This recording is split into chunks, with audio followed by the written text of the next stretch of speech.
Cantonal de Guayaquil aprobó el 100% de aforo en las entidades bancarias para evitar las filas en las calles y prevenir los asaltos bajo la modalidad de sacapintas. Un muerto y 2 heridos tras balacera en Durán. Los delincuentes lanzaron una granada durante un velorio.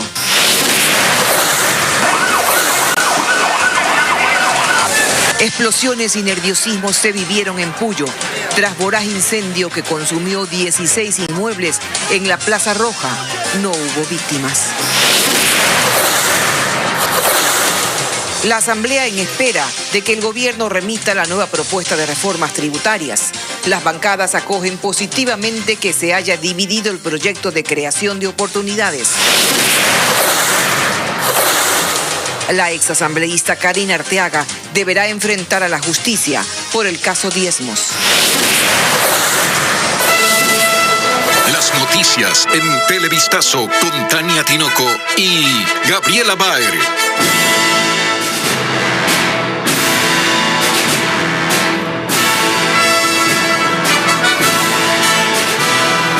Amigos, buenas tardes. Comenzamos con las medidas tomadas en un intento de frenar la delincuencia en agencias financieras. El COE Cantonal de Guayaquil aprobó el 100% de aforo en las entidades bancarias para que los usuarios no tengan que esperar fuera de las sucursales. Gaby. Hola Tania, amigos, bienvenidos a esta emisión. Esta decisión del organismo se da tras la ola de asaltos bajo la modalidad de sacapintas. En lo que va del año, en Guayaquil, Durán y San Borondón se han registrado 162 casos de este tipo. Melín Ochoa con los detalles.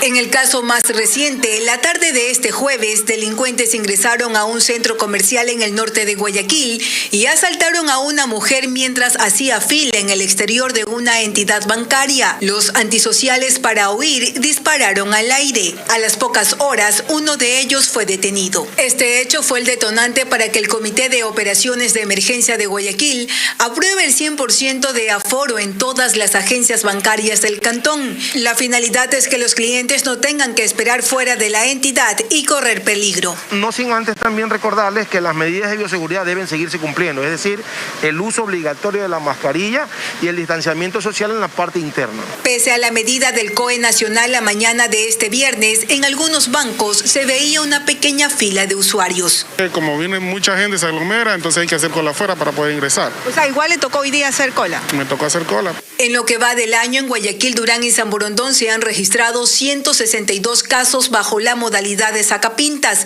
La policía aclara que 83 personas de 14 bandas han sido detenidas por estos robos. La policía asegura que mantiene conversaciones con los representantes de los bancos, pues hay casos en los que son los propios empleados de estas entidades quienes proporcionan información de los clientes a los delincuentes. Cuando en las investigaciones identificamos que alguien a la interna ha dado esta información, pues lo que hacemos es vincularle a las investigaciones y ya se le da el tratamiento como infractor de la ley.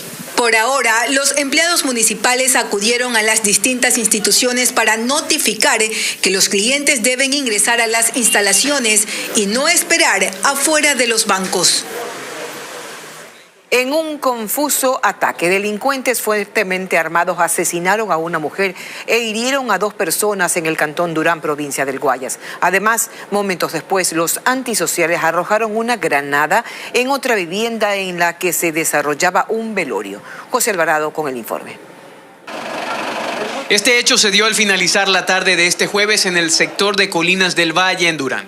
Una nueva muerte violenta, seguida del lanzamiento de una granada durante el ataque, pero que no explotó. Por eso, personal de antiexplosivos llegó al sitio y realizó una detonación controlada. Según las primeras investigaciones, un grupo de personas estaba reunida en los exteriores de una vivienda. 4 sujetos con armas de grueso calibre llegaron al punto y dispararon asesinando a una mujer e hiriendo a otras 2 víctimas. Moradores de este sector comentan que escucharon una ráfaga de más de 20 disparos en la vivienda donde fue asesinada una mujer.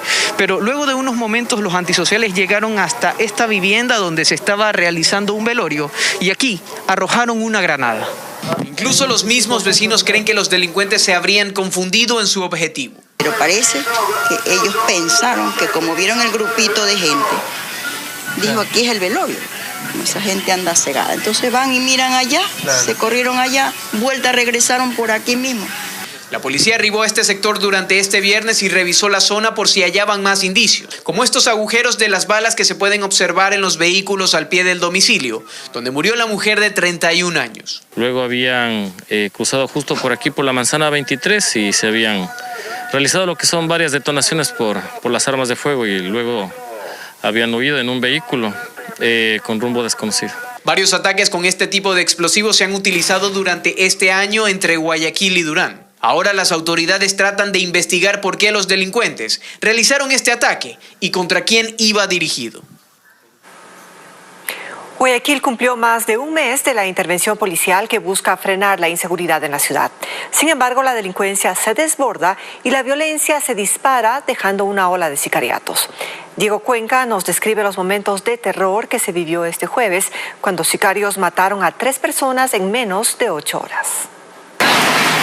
Salieron a las calles con tanquetas militares, policías en motos y de diferentes unidades tácticas. Fue un escenario que parecía cambiar la percepción de los ciudadanos ante la inseguridad en Guayaquil.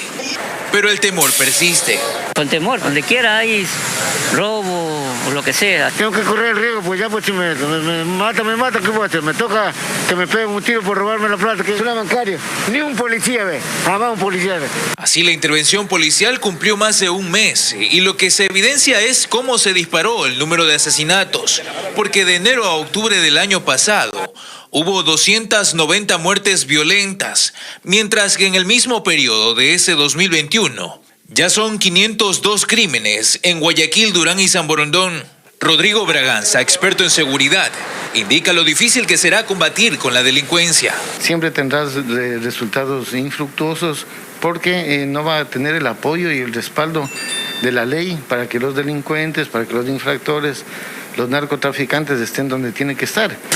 La mayoría de crímenes se registran en el puerto principal, donde este jueves se vivieron momentos de terror cuando 2 sicarios corrieron por una calle del Guasmo Sur y le dispararon a un hombre varias veces. La víctima estaba fuera de un local comercial y había salido hace 4 meses de la cárcel. Propinan 17 disparos contra la humanidad de este ciudadano, el mismo que fue trasladado en una tricimoto hasta el hospital del Guasmo Sur, donde ya se confirma el deceso. Horas después, otro hombre fue asesinado en la cooperativa Centro Cívico del Guasmo Norte. Los criminales habrían disparado al menos 6 veces contra la víctima, que también había salido de prisión. Es interceptado por 2 ciudadanos que se bajan de un vehículo, los mismos que realizan varias detonaciones en su humanidad. Producto de estas detonaciones, el ciudadano fallece. Mientras que en el bloque 10 de Bastión Popular, un joven de 23 años fue baleado cuando caminaba por el sector. Ahí los asesinos, que se movilizaban en una moto, lo interceptaron y lo mataron. Los vehículos que quedaron atrapados en el puente que colapsó ayer en el kilómetro 19 de la vía Manabí-Guayas ya fueron retirados y ahora se trabaja en la demolición de la estructura. Mientras tanto, maquinaria pesada trabaja para construir una variante vial. Hasta que esto culmine, se utilizarán vías alternas, pero que implican un recorrido más largo. No terminaba de aclarar el día y ya estaban obreros en el trabajo de retirar el puente que se quebró. Y hasta que lo compongan, el Ministerio de Obras Públicas y la Prefectura de Manabí movilizaron maquinaria para que trabajen en la construcción de una variante provisional de 2 carriles de tierra, porque peor es nada. Hoy, día viernes 15 de octubre, cerca del mediodía, estará listo el primer carril ya con material que se está ya colocando. Ya está llegando un contingente de 10 a 12 volquetas durante este día. Ayer jueves, el puente de 30 metros de longitud colapsó y 3 vehículos cayeron con la estructura. 5 personas resultaron heridas, pero se encuentran estables.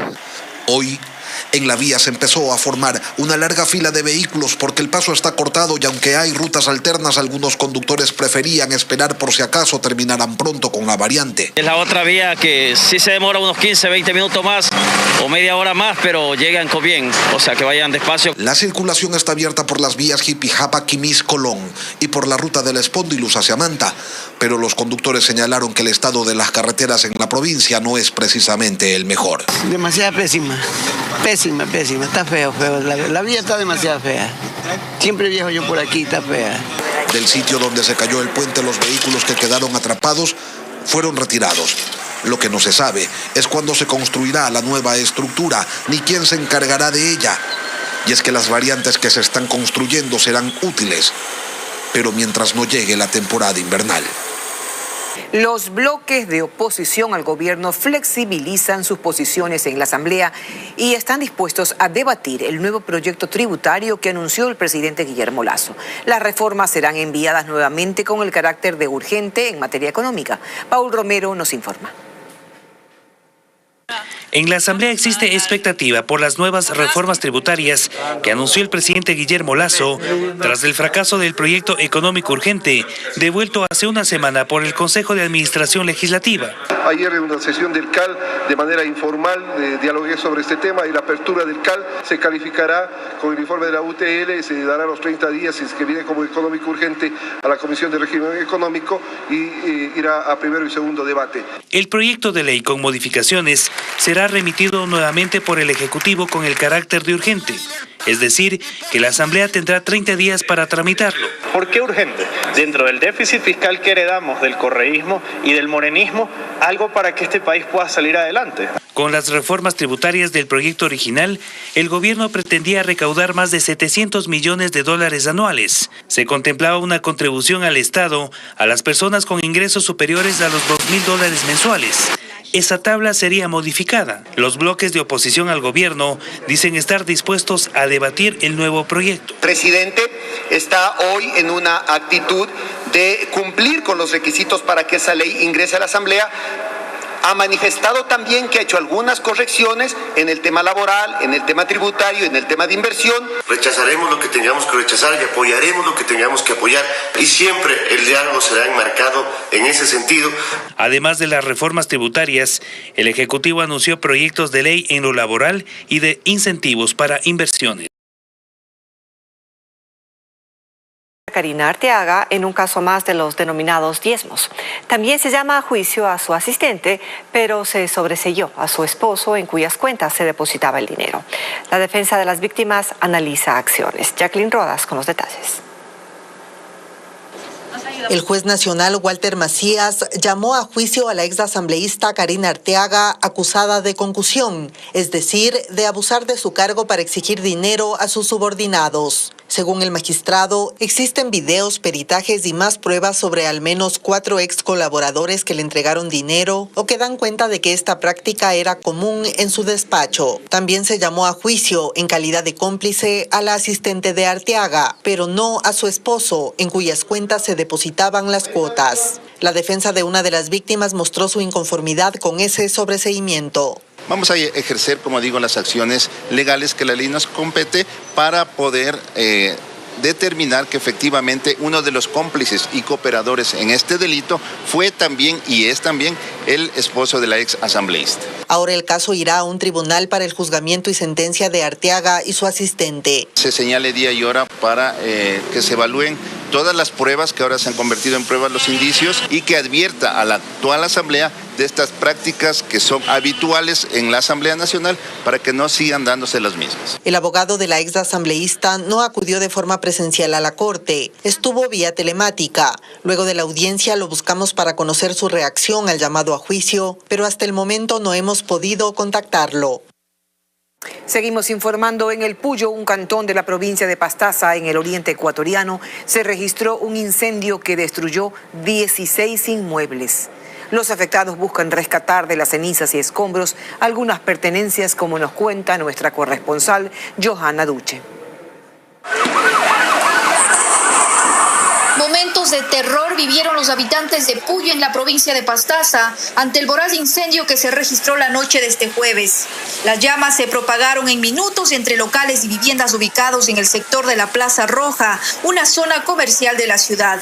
Entonces, como todas esas casas son de madera acabó ahorita, arrasó con todo eso. Y así, reducidas a escombros y cenizas, quedaron estas 10 viviendas del sector de la Plaza Roja en el centro de la ciudad de Puyo, luego de soportar las intensas llamas de este incendio que se registró en la noche de ayer. Hasta ahora se calculan 16 inmuebles entre locales y casas destruidos por el fuego. De 10 locales comerciales que funcionaban en la planta baja y uno en la planta superior que es muy conocido. En la parte posterior de estos locales comerciales también se tiene conocimiento de que existían 2 familias que habitaban aquí en la zona. El equipo técnico del Cuerpo de Bomberos explicó qué generó el incendio. La causa es un cortocircuito en la vivienda número 4 que está a nuestras espaldas, que inició desde el segundo piso. Se ha verificado acorde a la deformación de las vigas. Los comerciantes están consternados ante las pérdidas económicas que el incendio dejó.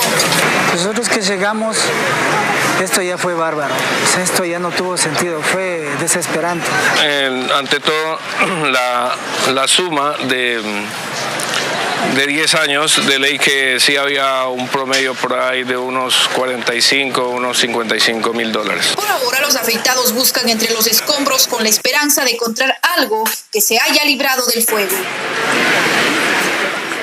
Desde hace semanas, los asaltos y asesinatos ocurren de forma reiterada en Quevedo.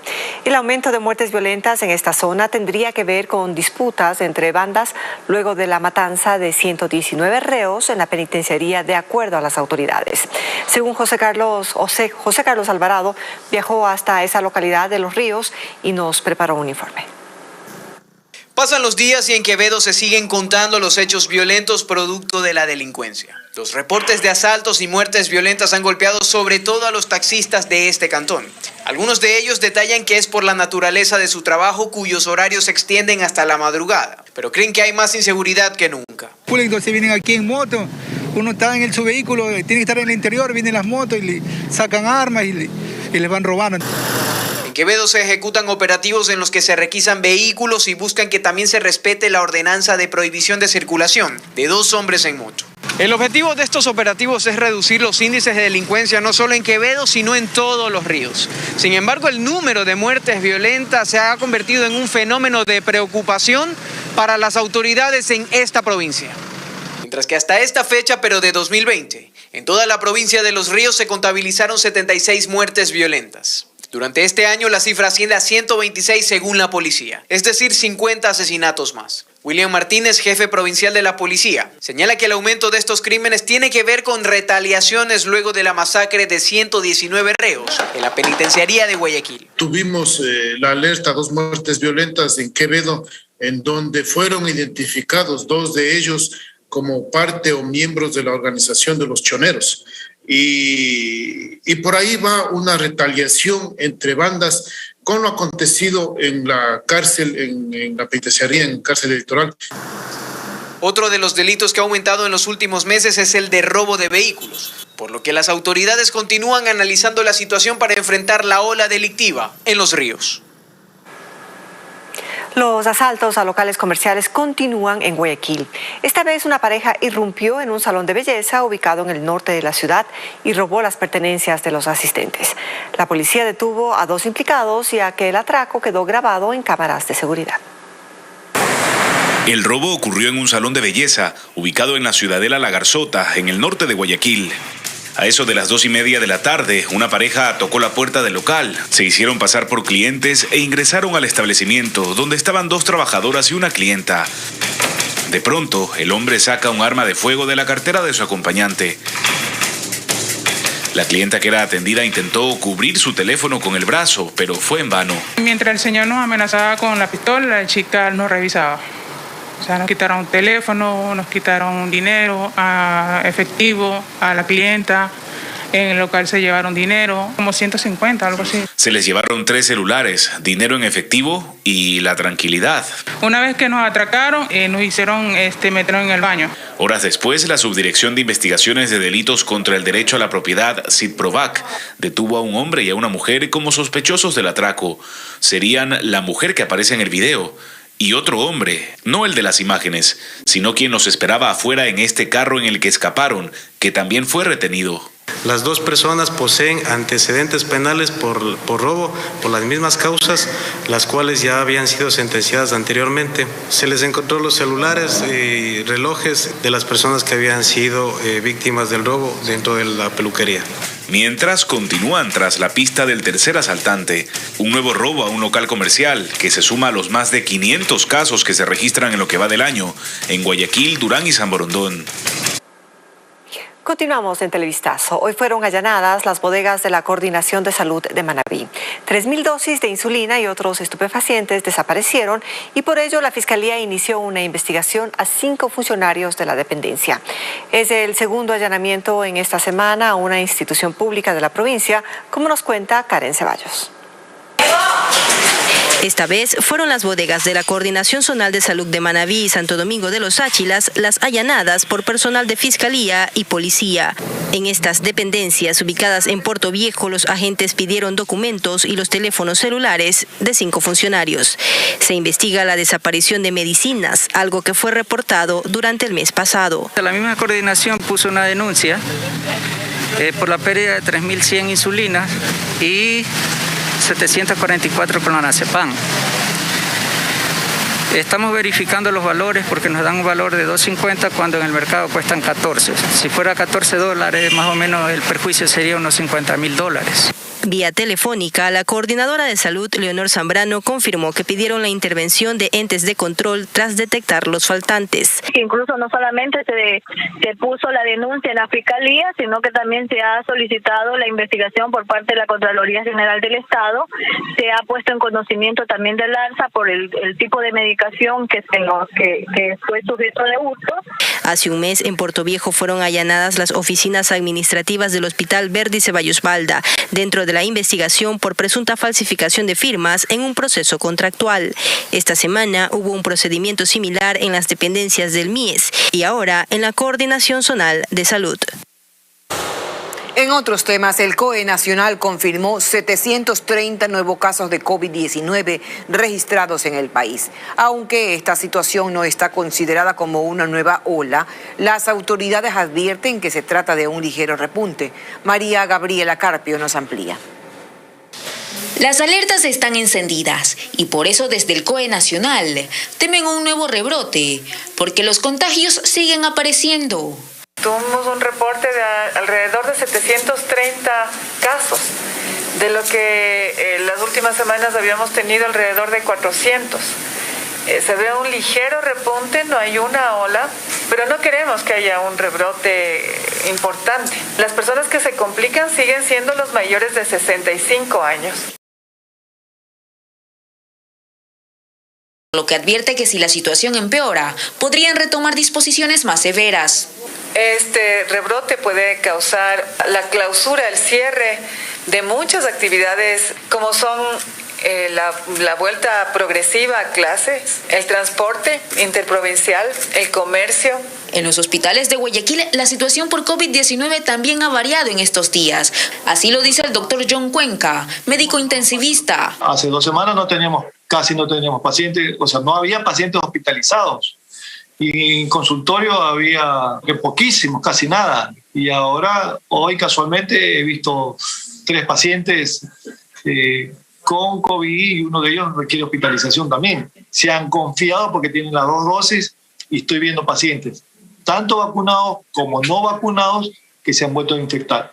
De ahí que recalca que los cuidados extremos deben mantenerse en todos los sitios. Comenzar a pedir el carnet de vacunación para asistir a eventos públicos o entrar inclusive a un bar o a un sitio de recreación. Ante este ligero repunte de contagios, las autoridades insisten en que no hay que bajar la guardia, porque la pandemia sigue entre nosotros.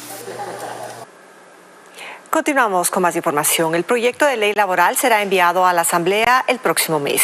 María Mercedes Granda conversó con el ministro de Trabajo, Patricio Donoso, y nos informa en qué consistirá. El ministro de Trabajo, Patricio Donoso, confirmó que a mediados de noviembre el gobierno remitirá a la Asamblea un nuevo proyecto laboral. Explicó que tendrá el carácter de económico urgente. Generar empleo es urgente porque hay 5.8 millones de ecuatorianos que no tienen un empleo.